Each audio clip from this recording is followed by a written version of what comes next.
Mes amis Verseaux, bonjour et bienvenue sur la chaîne Tarot à Merveille. Pour votre tirage général, ceux qui me découvrent, soyez les bienvenus. J'espère que vous allez bien. Allez, c'est parti. En ce moment même, pendant que vous écoutez ces mots, quelqu'un pense à vous. Pas vaguement, pas distraitement. Quelqu'un pense à vous avec une intensité qui l'empêche de dormir certaines nuits, qui le fait s'arrêter au milieu d'une phrase parce que votre visage a traversé son esprit sans prévenir, qui lui donne envie de prendre son téléphone, d'écrire quelque chose, puis de tout effacer, lettre par lettre, parce que les mots qu'il trouve ne sont jamais à la hauteur de ce qu'il ressent. Cette personne porte un message pour vous, un message important, et ce message refuse de sortir, non pas parce que cette personne ne veut pas vous le dire, mais parce que ce qu'elle ressent est si vaste, si dense, si chargé de vérité que chaque tentative de le mettre en mots lui semble ridicule.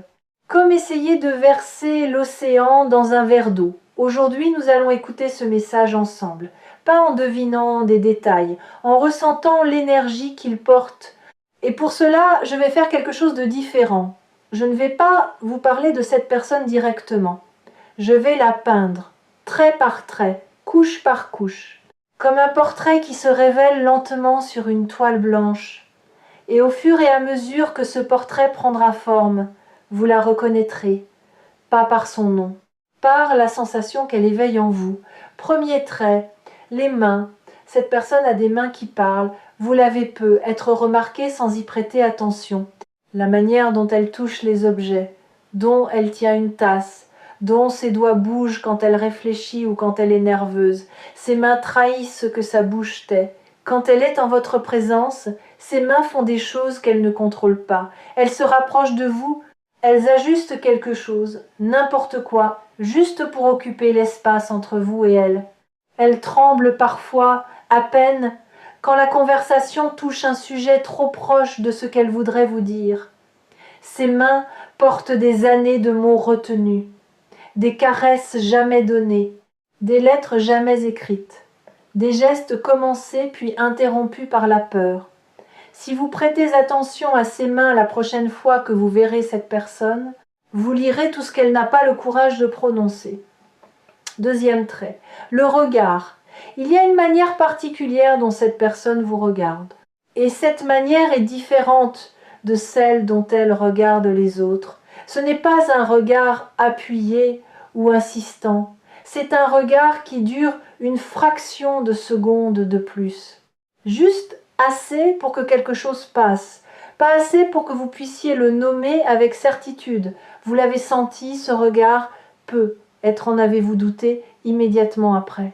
Peut-être vous êtes-vous dit que vous aviez imaginé cette intensité, que vous projetiez quelque chose qui n'existait pas. Mais non, vous n'avez rien imaginé. Ce regard est réel. Et ce qu'il contient est précisément le message que cette personne n'arrive pas à formuler. Dans ce regard, il y a de l'admiration. Pas l'admiration bruyante et démonstrative, l'admiration silencieuse de quelqu'un qui voit en vous des qualités que vous ne voyez pas en vous-même, qui est fasciné par votre manière de traverser les difficultés avec une grâce que vous ne mesurez pas, qui observe votre force et qui se dit, sans jamais l'exprimer, « Comment fait-il ? Comment fait-elle ? Comment peut-on porter autant de choses et rester encore debout, encore tendre, encore capable de rire ?» Ce regard porte aussi de la peur de vous perdre. Pas nécessairement au sens dramatique du terme, la peur que la vie vous emporte dans une direction où elle ne pourra plus vous suivre, que vous changiez au point de ne plus avoir besoin d'elle, que l'espace entre vous, qui est déjà parfois si difficile à franchir, devienne un jour infranchissable. Cette peur, elle ne vous la montrera jamais. Elle la porte en silence, comme un poids caché sous un manteau trop large. Troisième trait, les silences. Vous avez partagé des silences avec cette personne, des silences qui n'étaient pas vides, des silences lourds d'une densité particulière, ces moments où la conversation s'arrête et où au lieu du malaise habituel il y a autre chose, une plénitude, une présence, comme si les mots n'étaient plus nécessaires parce que quelque chose de plus profond circulait entre vous. Ces silences sont rares. La plupart des gens les fuient. Ils les remplissent de bruit, de rires nerveux, de remarques sans importance. Mais entre vous et cette personne, ces silences ont été des cathédrales, des espaces sacrés où la vérité existait sans avoir besoin d'être dite. Et c'est dans ces silences que le message vivait le plus intensément. Parce que le message dont je parle n'est pas une phrase. Ce n'est pas un je t'aime ou un tu me manques ou un j'ai besoin de toi. C'est quelque chose de plus vaste que n'importe laquelle de ces formules. C'est une reconnaissance. La reconnaissance d'un lien qui dépasse les catégories habituelles, qui ne rentre pas dans les cases de l'amitié, de l'amour, de la famille, du simple attachement. Un lien qui est tout cela à la fois et rien de tout cela en même temps. Un lien qui existe dans une dimension que le langage ordinaire n'a pas encore appris à nommer. Quatrième trait, la mémoire. Cette personne se souvient de choses que vous avez oubliées, des détails insignifiants que vous avez laissés tomber au bord du chemin et qu'elle a ramassés sans que vous le sachiez. La couleur du pull que vous portiez un certain jour. Une phrase que vous avez prononcée en passant et qui l'a marqué de manière disproportionnée, la manière dont vous avez ri à un moment précis, l'expression de votre visage quand vous pensiez que personne ne vous regardait. Elle a archivé tout cela, pas consciemment, pas dans un journal ou dans des notes sur son téléphone. Dans cette mémoire involontaire qui ne retient que ce qui touche le cœur, et cette collection de fragments, de miettes de votre existence que vous considériez comme sans importance, constitue pour elle un trésor. Un trésor qu'elle porte en secret et qu'elle n'osera peu être jamais vous montrer. Il y a quelque chose de bouleversant dans le fait d'être remembré par quelqu'un à ce point. Bouleversant parce que nous vivons dans un monde d'oubli rapide. Les conversations s'évaporent, les visages se confondent, les promesses se dissolvent dans la vitesse du quotidien. Et pourtant, il existe une personne pour qui vous n'êtes pas un passage, pour qui vous n'êtes pas un visage parmi d'autres dans le flux incessant des jours. Vous êtes un ancrage, un point fixe dans son univers en mouvement. Et cette fixité, cette permanence que vous occupez dans l'esprit de quelqu'un d'autre, c'est l'une des formes les plus pures de l'amour. Pas l'amour spectacle, pas l'amour déclaration, l'amour attention, l'amour qui observe, qui retient, qui chérit en silence ce que les autres laissent filer. Et vous, de votre côté, sans le savoir, vous faites la même chose. Vous aussi, vous portez des fragments de cette personne. Des souvenirs que vous n'avez pas archivés volontairement, mais qui remontent parfois à des moments inattendus, en entendant une certaine musique, en passant devant un certain lieu, en sentant un certain parfum dans l'air. Ces résurgences ne sont pas des accidents de mémoire, ce sont des preuves que le lien existe dans les deux sens, que le fil qui vous relie est tendu des deux côtés, que le message ne circule pas dans un seul sens, mais dans les deux, même si aucun des deux n'ose encore le dire à voix haute. Pourquoi vous raconte-je tout cela?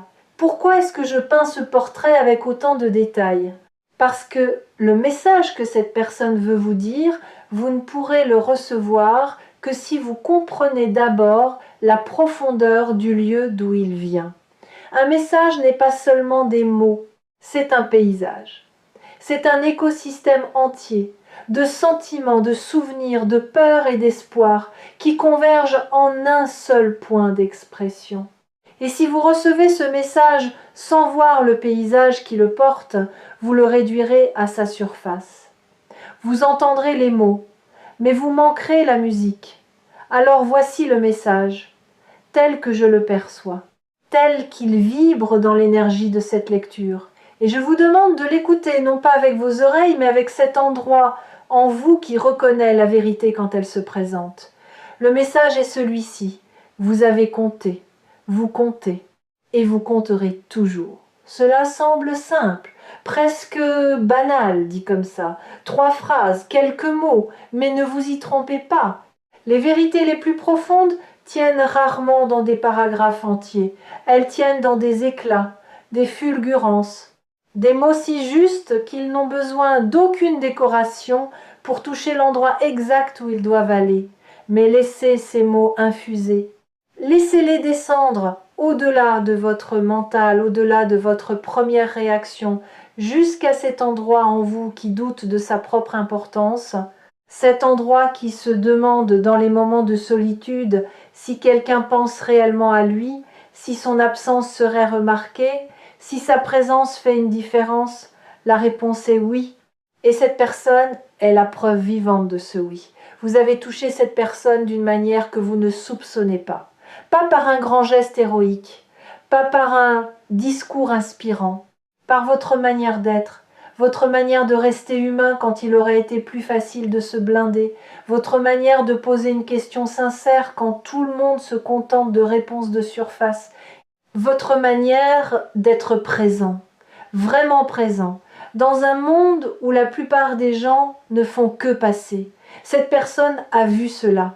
Elle l'a vu et elle ne l'a jamais oublié. Et le message qu'elle porte, ce message trop grand pour les mots, c'est sa manière de vous dire « Tu n'es pas invisible, tu n'as jamais été invisible. Et le jour où tu sauras à quel point tu comptes pour moi, tu ne douteras plus jamais de ta valeur. Maintenant, je vais vous confier quelque chose que cette personne ne sait pas elle-même, quelque chose que seul un regard extérieur peut percevoir. Cette personne est en train de changer, pas à cause de vous, grâce à vous. Votre existence dans sa vie a agi comme un catalyseur silencieux. Vous avez éveillé en elle des parties d'elle-même qu'elle ne connaissait pas. De la douceur là où il y avait de la rigidité, du courage là où il y avait de la résignation, de la profondeur là où il y avait du pilotage automatique. Elle ne fait pas le lien entre ces changements et vous. Elle ne sait pas que c'est votre influence, subtile et constante, qui a initié ce mouvement intérieur. Mais vous le savez maintenant. Et cette connaissance porte une responsabilité douce. La responsabilité de continuer à être exactement ce que vous êtes, sans forcer, sans performer, simplement en restant fidèle à cette authenticité qui touche les gens autour de vous d'une manière que vous ne pouvez pas mesurer. Ceux qui ont trouvé refuge dans les messages de tarot à merveille reconnaissent ce type de vérité, la vérité qui ne crie pas, qui murmure, qui se glisse dans les interstices de votre conscience et qui dépose une graine que vous ne verrez germer que plus tard, dans un moment de silence, dans un éclair de lucidité inattendue. Il y a une raison pour laquelle cette personne n'a pas encore parlé, et cette raison mérite d'être comprise, pas jugée. Parler, vraiment parler, dire la vérité de ce que l'on ressent à quelqu'un qui compte, c'est l'un des actes les plus vulnérables qui existent. Parce que parler, c'est offrir à l'autre un pouvoir sur soi. Le pouvoir de recevoir ou de rejeter, le pouvoir de comprendre ou de mal interpréter, le pouvoir de s'approcher ou de s'éloigner. Et cette personne, malgré tout ce qu'elle ressent, malgré la force du message qui pulse en elle, n'est pas encore certaine que vous êtes prêt à le recevoir. Pas parce qu'elle doute de vous, mais parce qu'elle doute d'elle-même. Elle se demande si elle est assez. Assez quoi? Elle ne saurait pas le dire. Assez en général. Assez pour mériter votre attention pleine. Assez pour que ces mots ne soient pas balayés par un silence poli ou un sourire embarrassé. Ce doute est le miroir exact du vôtre, parce que vous aussi, quelque part en vous, vous vous demandez si vous êtes assez. Et cette symétrie est la preuve la plus belle et la plus douloureuse du lien qui vous unit. Vous doutez l'un de l'autre pour les mêmes raisons. Vous hésitez l'un vers l'autre avec les mêmes peurs. Vous portez le même poids de mots non dits, et aucun des deux n'imagine que l'autre porte exactement le même fardeau.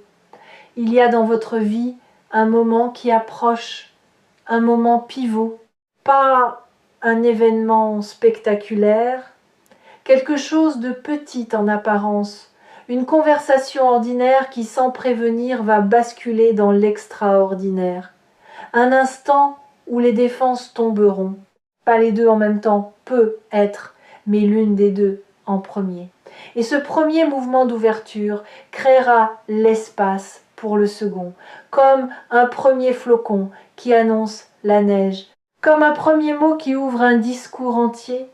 Ce moment ne peut pas être forcé, il ne peut pas être planifié, il se produira quand les conditions intérieures seront réunies, quand la lassitude de taire sera plus forte que la peur de parler, quand le poids du silence deviendra plus lourd que le risque de la vérité. Et ce point de basculement, il approche. Pour vous comme pour cette personne.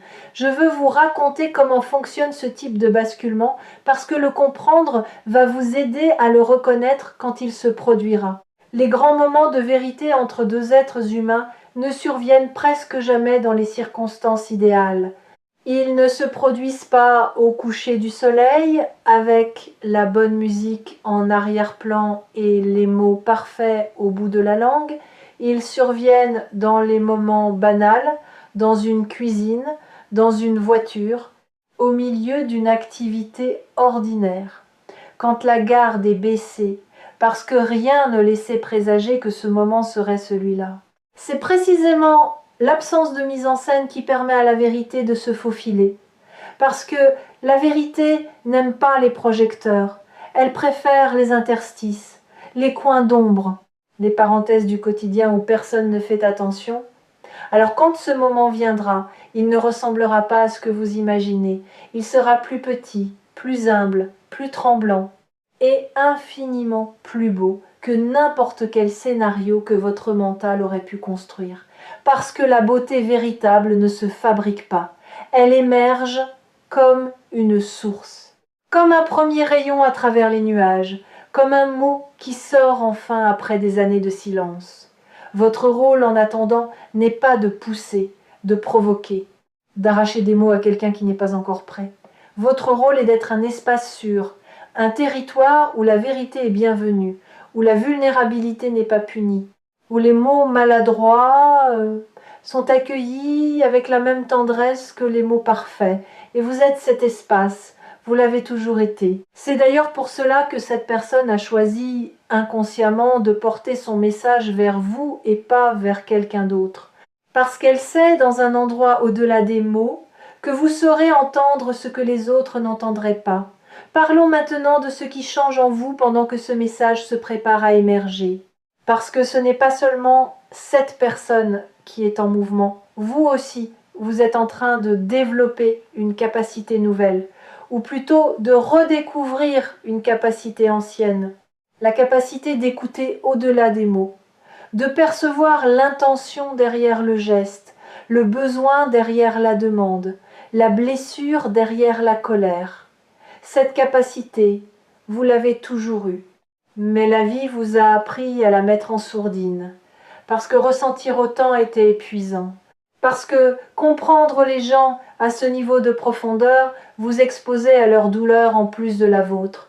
Aujourd'hui, cette capacité revient, mais elle revient différemment, plus mûre, plus équilibrée, accompagnée d'une sagesse que vous n'aviez pas la première fois, la sagesse de comprendre sans absorber, de ressentir sans se noyer, d'être empathique sans se perdre dans l'empathie. Cette version mature de votre sensibilité est un cadeau rare. Et c'est précisément ce cadeau qui vous permettra de recevoir le message de cette personne dans toute sa profondeur, sans le déformer, sans le minimiser, sans le fuir. Vous êtes aussi en train de développer quelque chose d'autre, un instinct de vérité, là où vous acceptiez avant les apparences, les sourires de façade, les ça va automatiques, vous sentez désormais ce qui se cache en dessous. Vous percevez les non-dits comme on perçoit un courant sous la surface d'une eau calme. Et cette perception nouvelle vous rend parfois inconfortable, parce qu'elle vous confronte à l'écart entre ce que les gens montrent et ce qu'ils vivent réellement. Mais elle vous rend aussi profondément juste, juste dans vos réactions, juste dans vos choix de qui laisser entrer et qui garder à distance, juste dans votre manière de doser votre énergie. Et cette justesse, cette précision intérieure, c'est exactement ce qui fait de vous la personne capable de recevoir un message aussi important que celui dont nous parlons. Parce que vous ne l'écouterez pas seulement avec vos oreilles, vous l'écouterez avec tout votre être. Et c'est ce type d'écoute totale, incarnée, que cette personne attend sans même savoir qu'elle l'attend. Il y a un cinquième trait que je dois ajouter au portrait, peut être le plus important de tous. Cinquième trait, la constance silencieuse. Cette personne a été là, pas toujours au premier plan, pas toujours visible, mais là, dans les coulisses de votre vie, comme une lumière qu'on ne remarque quand elle s'éteint. Elle a été là dans vos moments de joie, se réjouissant pour vous avec une sincérité que vous n'avez peu, être pas pleinement perçue. Elle a été là dans vos moments de chute, tendant une main discrète que vous avez peu, être à peine remarquée parce que vous étiez trop occupé à tomber. Elle a été là dans votre silence, dans votre absence même, continuant à penser à vous avec une fidélité que le temps n'a pas érodée. Cette constance est la forme la plus pure de ce que cette personne essaye de vous dire, parce que les mots peuvent mentir, les gestes peuvent être calculés, mais la constance, elle, ne triche pas. On ne reste pas présent pour quelqu'un pendant des mois, des années, par obligation ou par habitude. On reste parce que quelque chose en nous reconnaît quelque chose en l'autre, quelque chose qui dépasse la raison, quelque chose qui résiste à l'usure du temps et à l'érosion de la distance.